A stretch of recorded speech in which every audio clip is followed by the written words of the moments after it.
네, 안녕하세요. 오늘 4주 4일차 수업 수업한 내용 바로 복습 진행해 보도록 하겠습니다. 네, 그래서 제가 이제 이 키워드가 되게 뭐랄까 어디 정의되어 있는 게 아니라 제가 수업을 들으면서 몰랐던 내용들에 대해서 대부분 이제 키워드로 뽑아서 복습을 진행을 하거든요. 몰랐던 내용들이나 선생님이 설명해 주신 내용 중에서 이거는 되게 괜찮은 내용이다라는 거를 제가 이제 키워드로 뽑아놓고 그 부분을 기억을 해놨다가 이제 복습을 하는 형태라서 뭐랄까 10불불을 공부할 때 보는 건 별로 추천을 드리진 않아요. 어차피 볼 사람도 없겠지만 그냥 제가 이제 이렇게 설명하고 제 걸로 만들기 위해서 찍는 영상이기 때문에 막 그렇게 혹시라도 보고 막 공부해야지 하는 목적으로 보진 않으셨으면 좋겠습니다. 그냥 이런 사람도 있구나, 이렇게 공부하는구나 정도로만 봐주시면 좋겠습니다. 그럼 이제 이렇게 이제 생성할 때하고 딜리트 객체를 삭제할 때죠. 정리할 때 이제 이 배열 첨자를 사용하는 게 어떤 의미인지에 대해서 설명을 드리려고 하는데요. 이 배열 첨자를 사용하게 되면은 일반 기본 원시형 데이터 타입일 때는 상관이 없습니다. 어차피 기본 데이터 타입은 new를 사용하나 말록을 사용하나 똑같거든요. 왜냐면 생성자 호출을 할 필요가 없어요. 애초에 생성자라는 게 존재하지 않습니다. 그렇기 때문에 상관이 없는데, 객체를 생성할 때 우리가 생각을 해봅시다. 객체를 생성할 때 new 같은 경우는 생성자를 한번 호출을 해주죠. 핵심은 한 번 호출을 해주는 겁니다.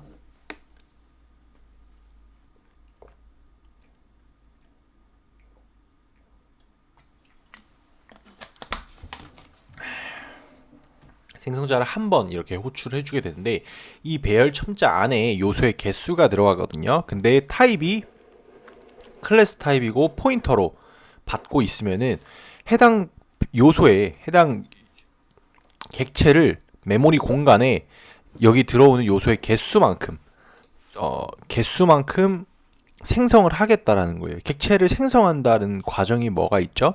메모리 공간을 할당한 다음에 그 공간에 대해서 이제 디스포인터로 해당 메모리 주소를 넘기면서 생성자를 호출해서 객체의 초기화 작업을 진행을 한다고 했죠.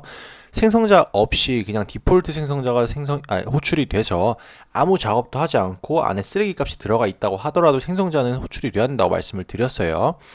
이 작업을 배열 첨자가 붙었을 때 이제 할당받은 메모리 요소에 한해서 모든 객체들의 생성자를 호출해 줍니다. 어떻게 알고 호출하냐? 자, 시작 주소만 디스포인터로 전달하면은 거기서부터 이제 메모리 레이아웃이 잡히기 때문에 멤버 변수를 초기화할 수 있어요. 자, 그러면은 똑같은 객체를 생성하기 때문에 당연히 메모리 크기가 똑같겠죠. 요소 하나당. 즉 어떤 객체가 20바이트 크기라고 하면은 예를 들어서 객체 5개를 생성을 해달라고 했어요. 즉 여기다 이렇게 5개를 넣었어요. 5개를 넣었으면 총 20바이트 곱하기 5는 100바이트죠. 자, 100바이트를 할당을 합니다. 이 시점까지만 해도 어차피 말록으로 할당을 하는 거기 때문에 100바이트를 받아서 객체 객체 5개를 생성을 할지 4바이트짜리 정수 25개를 저장할지 몰라요. 그냥 100바이트 줍니다.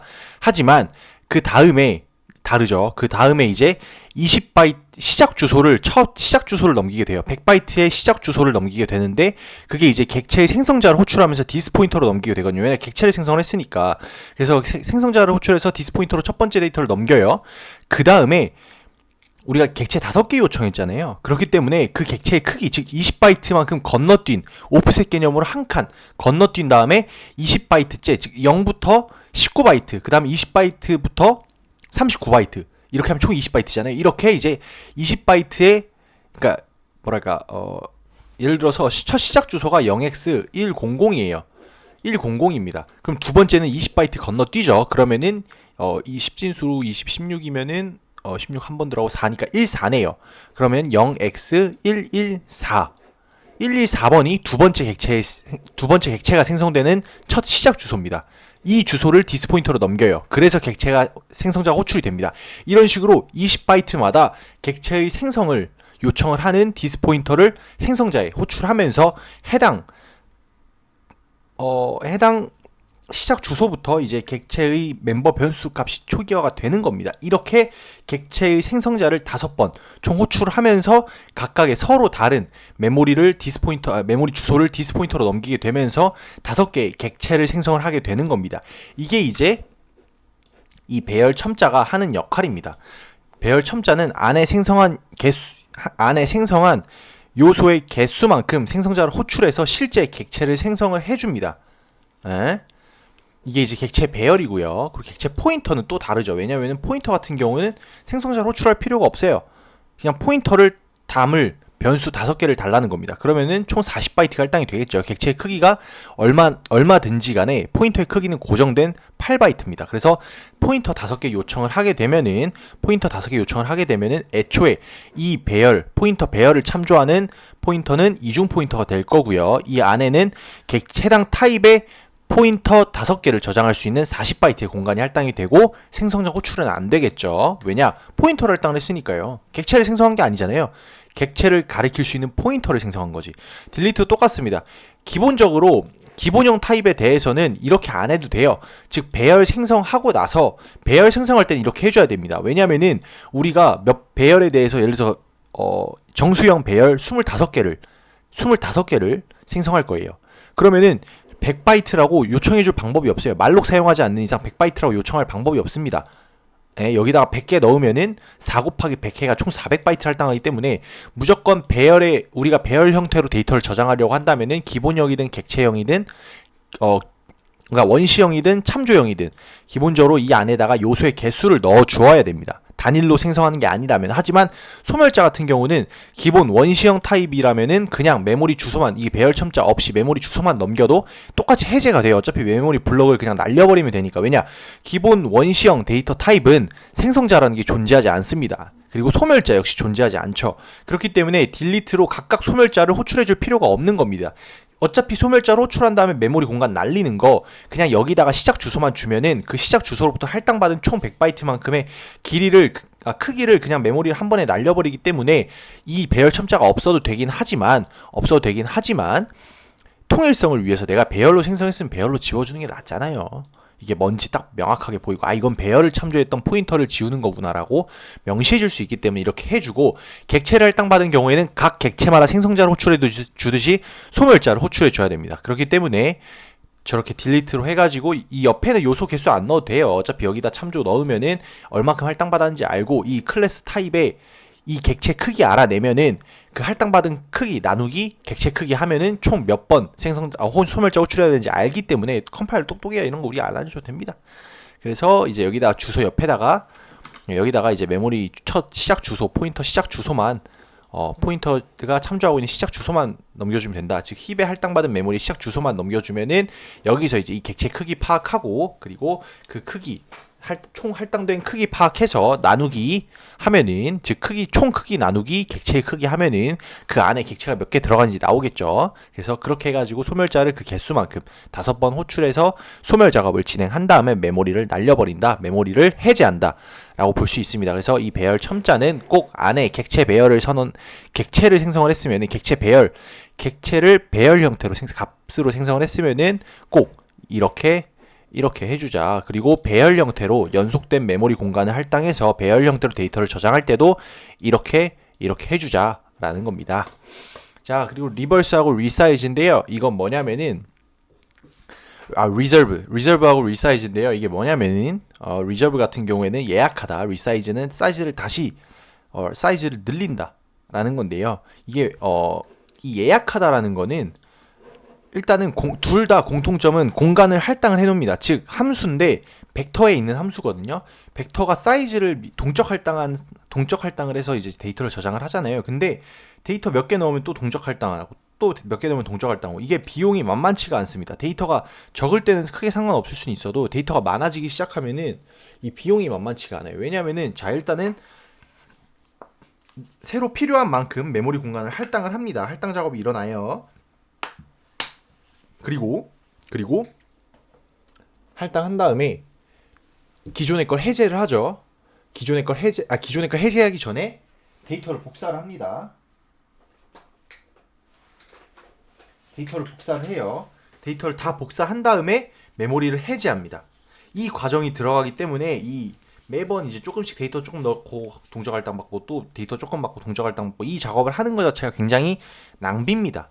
데이터만 넣고 싶은데. 그렇기 때문에 미리 사이즈를 잡아 놓을 때 역시 reserve라는 함수를 사용을 합니다. 그래서 벡터를 사용할 때는 내가 최소한 이 정도는 사용하지 라는 크기에서 좀 더 여유분으로 해당 벡터의 크기를 미리 늘려놓는데, 늘려놓을 때 캐파시티는 늘어나요. 즉 최대로 우리가 입력한, 예를 들어서 리저브 한 다음에 100이라는 값을 매개변수로 전달을 하게 되면은 우리가 벡터를 생성할 때 템플릿에 타입을 넣어주잖아요. 그래서 벡터를 생성한 타입에 요소가 100개 연속적으로 저장될 수 있는 만큼의 크기를 할당을 하고 캐파시티 역시 100으로 세팅이 됩니다. 단 사이즈는 0입니다. 그대로. 왜냐? 우리가 생성하자마자 벡터를 생성하자마자 데이터를 넣기 전에 미리 사이즈를 잡아놨기 때문에 현재 들어온 데이터는 없다라는 겁니다. 너무 타당하죠?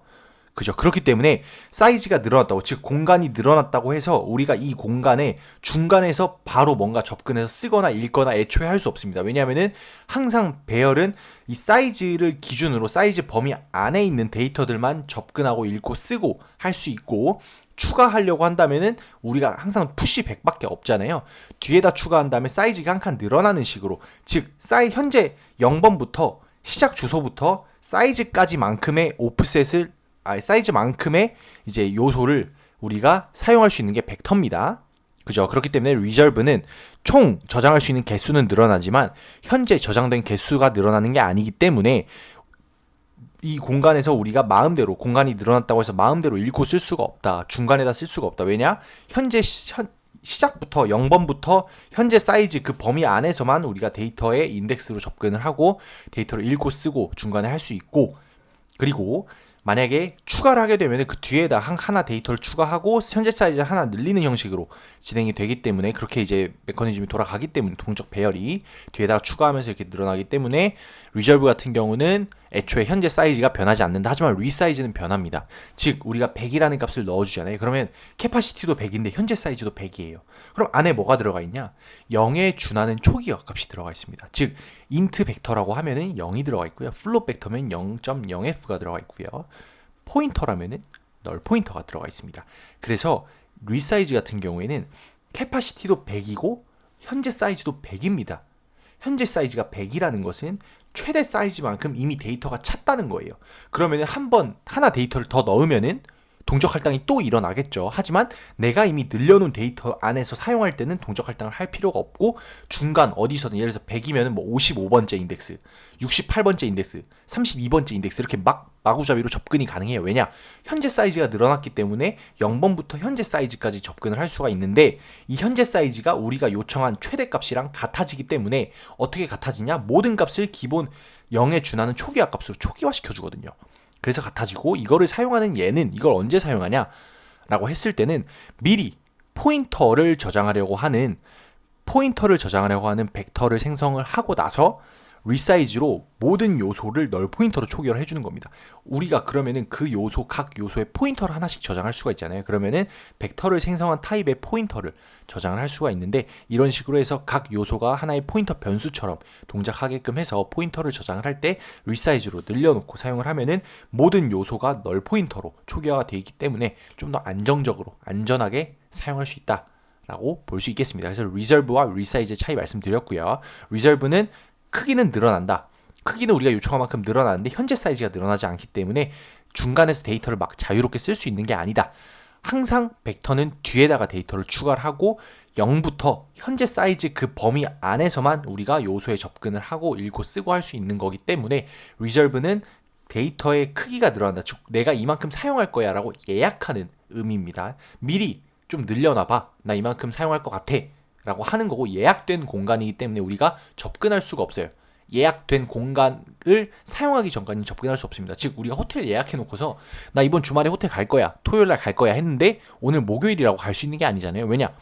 토요일로 예약을 했기 때문에 토요일날 갈 수 있는 겁니다.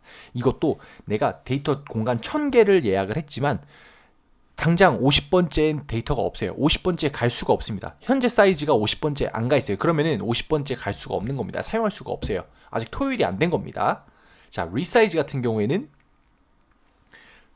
생성하자마자 이미 그냥 내가 그 시점부터 이용할 수가 있어요. 끝나는 시점까지. 즉 내가 오늘 예약을 한 게 사실은 마감 날짜를, 그러니까 퇴실 날짜를 정한 거였어요. 이렇게 예약할 수도 있나 하지만 당일 예약을 했는데 나 언제 나갈게요 하고 들어간 거야. 이미 늘려놓은 거죠. 즉 내가 지금 이 시점부터 나갈게요 한 시점, 즉 최대 캐파시티까지 쭉 호텔을 이용할 수 있는 게 리사이즈입니다. 해가지고 리저브는 내가 언제 가겠다라고 예약하는 거고, 리사이즈 같은 경우에는 나 지금부터 이용할 거야 언제까지를 정하는 게 리사이즈라고 볼 수 있겠습니다. 클래스 내부의 멤버 함수 구현은 이거 인라인에 대한 얘기거든요. 이거 인라인에 대한 얘기인데 제가 몰랐던 거라서 이렇게 되나 해가지고 이제 한 건데, 일단 인라인이라는 거는 컴파일러가 코드를 확인을 했을 때 인라인으로 이제 작성이 되어 있거나, 아니면은 컴파일러가 이걸 봤을 때 이건 호출할 필요가 없이 그냥 코드 한두 줄밖에 안 되니까 호출하는 구문에다가 그대로 코드를 갖다 붙여가지고 값을 바로 사용할 수 있게끔 하자 해서 컴파일러가 내부적으로 최적화해 주는 거거든요. RVO라고 했나? 뭐 런타임 뭐식이라고 했는데, 어쨌든 이제 이렇게 최적화해 주는 게 인라인인데, 클래스 내부에다 멤버 함수를 구현을 하게 되면은 헤더 파일을 이제 메인에서 참조를 하게 인클루드 하게 되잖아요. 포함하게 되잖아요. 그러면은 인클루드 하게 되면은 그 코드를 이제 읽습니다. 읽다가 이거 호출하는데 안에 클래스 안에 이제 정의돼 있네. 그러면은 알 수 있잖아요. 왜냐, 헤더 파일은 원래 선언밖에 없는데 선언 안에 이제 정의가 되어 있는 겁니다. 구현이 되어 있는 거예요. 그러면은 그냥 이 함수를 호출하는 대신에 그냥 그 코드를 가져다가 호출하는 쪽에다 그냥 붙여 넣어 버립니다. 그러니까 바꾸는 거예요. 실제 컴파일 시점에 바꿔서 이제 어셈블러 코드를 만들어내요. 그래서 코라는 게 없어지고 그냥 내부적으로 바로 값을 읽어올 수 있도록 이게 바뀝니다. 변환이 돼요. 이게 이제 클래스 내부의 멤버 함수의 선언과 구현을 같이 했을 때 장점이고, 이런 선언과 구현을 하는 함수가 단골적으로 getset 함수거든요. 왜냐면 getset은 해봤자 코드 한 줄이잖아요. get 같은 경우는 뭐 어설트 건다고 해도 코드 두 줄 되고, 그러니까 그냥 뭐랄까 간단한 것들은 그냥 이렇게 인라인으로 구현을 해가지고 내부적으로 그냥 바로 최적화되게끔 하는 겁니다. 즉 컴파일러한테 야, 이거 최적화할 수 있으면 네가 최적화해 라고 우리가 알려주는 겁니다. 무조건 최적화해 주진 않아요. 모든 코드를 클래스 안에 때려박는다고 해가지고 모든 코드가 복사 붙여넣기 돼서 바로 그 리턴 값을 가져올 수 있는 게 아닙니다. 컴파일러가 봤을 때 이거는 이 정도는 그냥 붙여넣어도 되겠다. 즉 리턴한 다음에 m 사이즈 값 리턴한다고 해요. 그러면 그냥 리턴 m 사이즈 끝이잖아요. 끝이에요. 그럼 그냥 이거를 객체.m 사이즈로 바꿔준다라는 거죠. 우리가 객체.멤버 함수 호출해서 그 함수로 가서 함수 스택 프레임이 생겨나면서 스택 프레임 생겨나고 리턴한 다음에 다시 정리되는 이 비용을 없애자라는 거예요. 이 비용을 아껴보자 해서 그냥 객체.함수 호출하는 걸 객체.멤버 변수 하는데, 이 멤버 변수가 프라이빗이잖아요. 그래서 내부적으로 이제 이걸 가능하게끔 어떻게 해주는 코드가 있는데 그게 콜은 아닙니다. 즉 함수 쪽으로 점프하지 않아요. 애초에 그냥 코드가 붙여진다고 생각을 하면 돼요. 이게 이제 클래스 내부의 간단한 멤버 함수의 구현을 하는 겁니다. getset, 대표적으로 getset이고, 그다음 뭐 연산자 오버로딩도 간단하다면 그냥 연산자 오버로딩을 내부에서 처리를 해버리는 거죠. 아니면 인라인 키워드를 붙여주던가. 연산자 오버로딩은 말 그대로 이미 시스템적으로 프로그래밍 문법적으로 정의된 연산자를 우리 객체에 맞게, 클래스에 맞게 이제 그러니까 오버로딩 하는 거를. 오버로딩이 뭐예요? 시그니처는 같은데 매개 변수 타입이 다른 거잖아요. 그 매개 변수 타입을 일반 값이 아니라 객체로 하는 거예요. 즉 내 클래스 타입의 객체들을 서로 더해요. 객체 더하기 객체는 뭐죠? 뭘 더해야 되죠? 주소값을 서로 더해서 주소값을 반환하나요?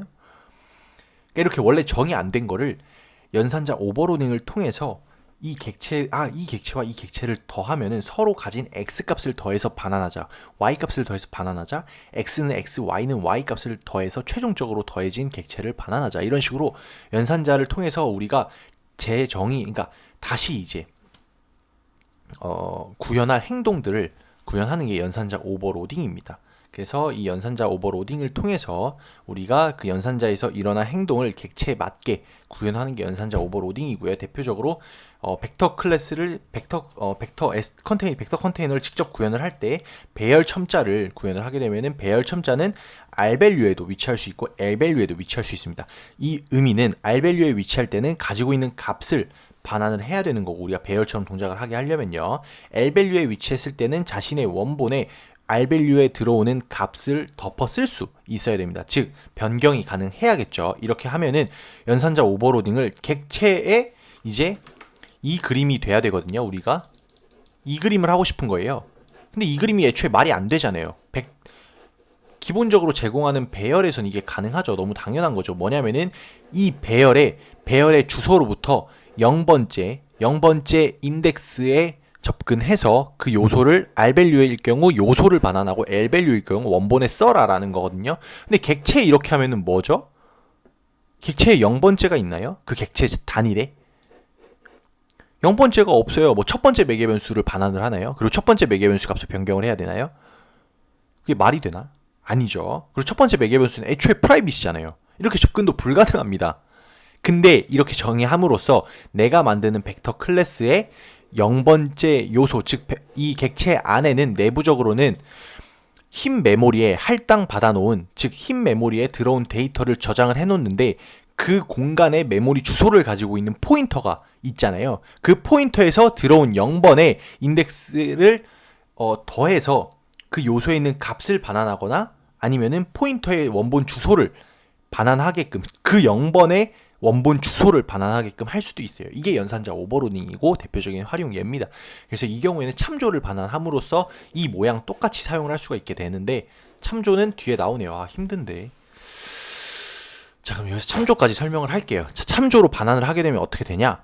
참조라는 건 뭐냐라는 걸 보면서 다시 일로 돌아와 볼게요. 자, 참조는 뭐냐라고 봤을 때 생긴 거는, 그러니까 우리가 사용하는 거는, 참조형은 한마디로 어떤 변수 뭐 포인터도 상관없고 어떤 변수에 대한 참조를 하고 있는 변수가 참조형 타입의 변수입니다. 이게 뭐냐면은 참조형은 결국에는 어떤 변수의 원본 주소를 가지고 있어요. 즉 포인터랑 똑같습니다.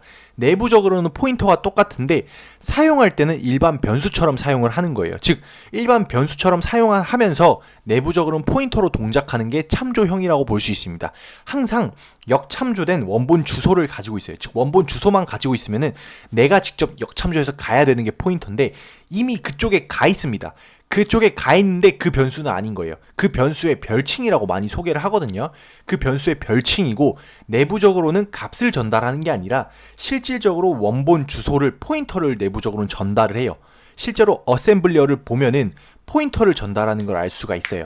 즉 참조형 타입 변수에 인트 참조형이면은 인트형 변수의 원본 주소를 저장하는 변수인데, 참조형 변수인데 이게 포인터도 원본 주소를 저장하거든요. 근데 실제로는 값을 저장하는 것처럼 쓰입니다. 하지만 참조형 자체가 받을 때 주소를 받아요. 예를 들어 이건 진짜 많이 설명을 했는데 어쨌든 해서 쓰이는 거는 포인터처럼 쓰이는데 내부적으로는 포인터처럼 도는데 겉보기에 우리가 사용할 때는 일반 변수처럼 사용할 수 있는 게 참조형 타입 변수이다 라고 말씀을 드릴 수가 있고요. 참조형 타입 변수는 내부적으로는 포인터처럼 동작을 하기 때문에 굉장히 효율적으로 데이터를 전달할 수 있어요. 왜냐? 항상 데이터의 원본을 매개 변수로 전달하기 때문이죠. 객체가 아무리 커도 포인터는 8바이트니까요.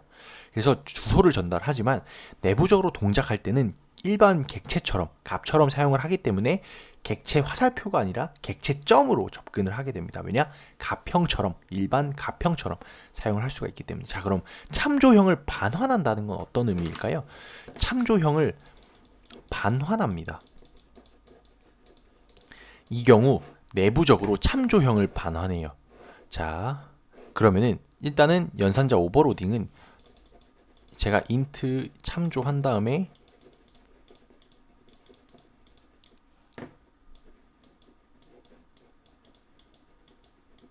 컨스트 필요가 없구나.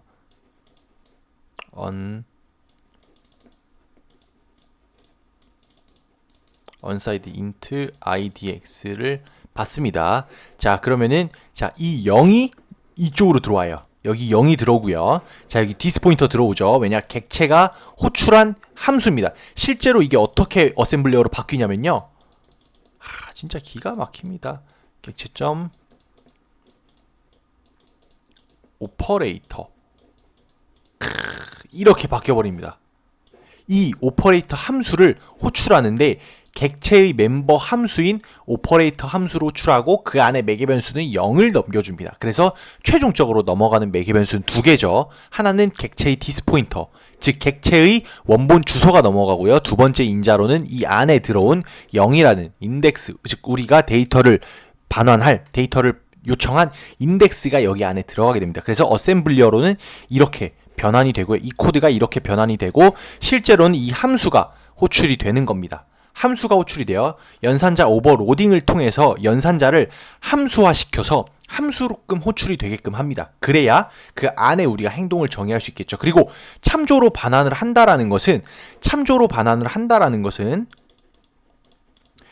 참조에 곧 대입을 하겠다라는 거잖아요. 참조로 반환을 하는 거는 이걸 받는 리턴 값을 받는 변수도 참조형 타입이라는 거예요. 그러면은 참조형 타입에 대입 가능한 거는 뭐죠? 그렇죠.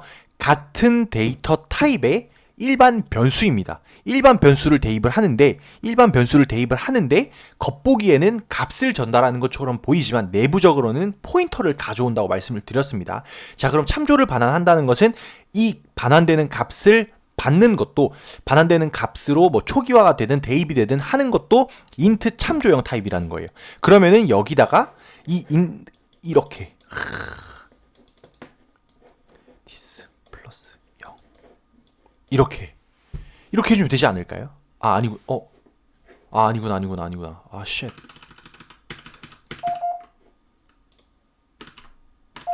아하이.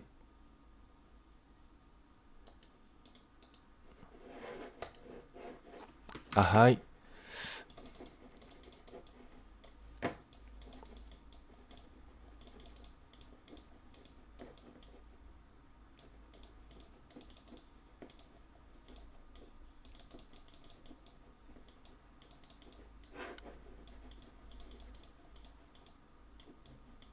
리턴 TUR을 한 다음에 이 객체에서 포인터 이름이 뭐 mData라고 할게요. 이렇게 하면 되지 않을까요? 어떻게 생각하세요? 자, 우리가 아까 호출한 게 이거였잖아요. 이렇게 하면은 객체의 첫 번째 멤버 변수가 아니라 이 객체는 결국 벡터 객체이기 때문에 어레이 동적 배열이기 때문에 우리가 동적 배열의 0번째 데이터를 요청한 거잖아요. 배열 쓸 때도 똑같이처럼. 그러면 여기 0이 들어왔다고 말씀을 드렸어요. 그러면은 mData라는 놈이 결국에 포인터인데 얘가 가지고 있는 게 뭐냐? 흰 메모리에 우리가 데이터를 저장하기 위해서 메모리를 할당 받아놨는데 거기에 이제 그 데이터 타입, 즉 int 타입으로 4바이트씩 데이터를 저장을 하고 있는 거예요. 거기서 첫 번째 주소, 시작 주소로부터 0번째 인덱스, 즉 맨 앞에 데이터를 요청을 한 거죠. 요청을 했는데 int 참조 타입으로 요청을 했어요. 왜냐? 이 모양 그대로 얘가 rvalue도 되고 lvalue도 돼야 되기 때문이죠. 하면은 주소를 결국 반환을 해야 되죠. 그잖아요. 요소를 반환을 해야죠. 그 요소가 아니죠. 자, 이렇게 하면은 mData의 0번째 주소를 반환해서 얘가 포인터 타입이어야 되잖아요. 이렇게 해야죠. 이렇게. 여기 포인터가 들어옴으로써 우리는 배열의 값을 꺼내서 반환하는 것처럼 보이지만 실제로는 받아가는 쪽에서는 int 참조로 반환을 하기 때문에 애초에 여기서 주소값 하나가 넘어가요. 뭐의 주소값 하나? mData로부터 오프셋 0번째 있는, 즉 mData 주소 자체를 반환을 하게 됩니다. 그러면은 얘가 만약에 이렇게 돼 있다. 그럼 어떻게 했어요? 얘가 뭐라 그랬죠? 결국에는 이 0번의 원본의 주소가 됩니다. 근데 만약에 이렇게 있을 때는 어떡하죠? 그렇죠. 여기 있던 데이터 예를 들어서 10이라고 할게요. 10이라고 넣은 다음에 반환하는 걸로 할게요. 이렇게 얘가 1번이고 얘가 2번이라고 할 때 그러면은 10이라는 데이터를 넣었어요. 그리고 한 번 더 rvalue 오른쪽에서 값을 꺼내다가 쓴다고 하면은 이렇게 한 번 더 호출이 되겠죠. 그럼 이렇게 하면은 0번에 있는 데이터를 그대로 넘기기 때문에 얘가 주소라도 실제 사용되는 건 데이터가 int에 대입이 됩니다. 주소가 대입이 되는 게 아니라, 가지고 있는 주소가 대입이 되는 게 아니라 int 데이터 10이라는 데이터가 a에 초기화가 돼서 a의 값은 10이 됩니다. 이게 참조형이에요. 이게 참조형입니다. 참조형이 있기 때문에 이게 가능한 거예요. 연산자 오버로딩을 해서 우리가 일반 스택에 사용하는 사용의 스택에 이제 생성하는 배열처럼, 그리고 배열 첨자를 사용을 해서 값을 꺼내고 rvalue와 lvalue로 사용을 할 수가 있는 게 참조형 타입이고, 대부분의 이제 복사 생성자나 대입 연산자 그런 데에서 이제 객체를 받을 때 포인터로 안 받고 참조로 받습니다. 왜냐면은 포인터보다 좀 더 안전하거든요. 그리고 사용할 때도 더 편하고 값처럼 사용할 수 있으니까 포인터처럼 연산 고민하지 않고 아 이건 그냥 객체 그 자체다 하고 사용하면 됩니다. 근데 내부적으로는 포인터처럼 돌기 때문에 객체가 넘어오는 게 아니라 객체가 모든 값이 복사돼서 임시 객체가 넘어오는 게 아니라 뭐다? 포인터 하나가 넘어온다 라고 볼 수 있겠습니다. 여기까지 마무리하겠습니다. 감사합니다.